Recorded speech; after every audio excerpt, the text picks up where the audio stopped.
Vai, tá filmando. E aí, beleza? A gente vai fazer uma fogueira. Eu sou o Thiago. Aí tá escuro, viu? E eu sou o Matheus. Isso aqui é uma tocha. Nós vamos fazer uma fogueira. Não façam isso em casa, né? Não importa, criança, adulto, velho, papagaio, periquito. E essa fogueira tá ficando muito boa. Ó, a tocha apaga rápido mesmo, porque isso aqui é jornal. Mas se vocês usarem um tipo de pano, alguma coisa assim, e agora a fogueira está aumentando. E ela está aumentando. E ela está aumentando. E olha essa fogueira. Que bonita. Relativamente enorme. E agora ela está apagando. Eu vou pegar mais um pedaço de jornal. Está apagando rápido porque Tem pouco jornal, sabe?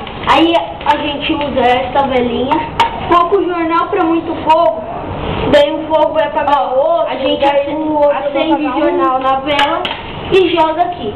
Daí o Joga fogo aí. apaga outro, o outro apaga um. Aí pegamos mais um pedaço de jornal. E jogamos, Vai jogando na fogueira. E joga na fogueira, vai jogar. O povo do sei lá o que mandou avisar. Vai jogando na fogueira.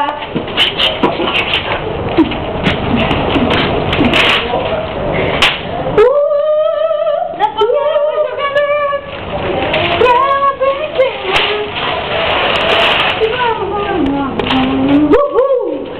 Acendi a fogueira.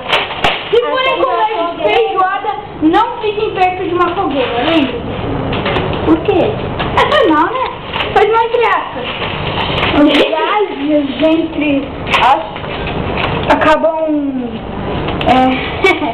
saindo com uma força relativamente enorme.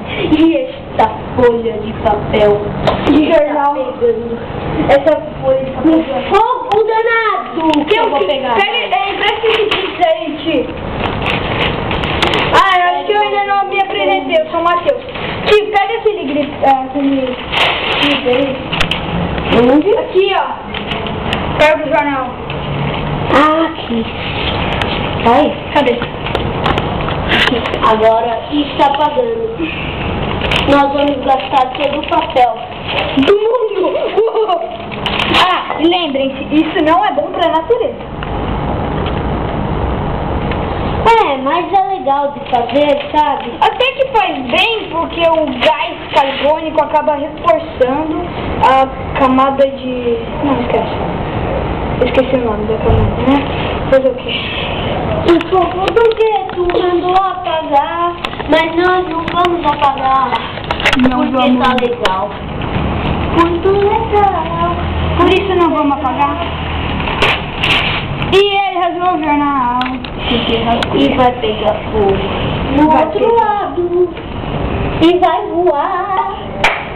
E não vai voar, não. Festa. Vai voar. Vai Sei voar. lá o que, mandou avisar. E olha a fogueira, R$1, olha a fogueira. Acabou. Acabou, tá bom?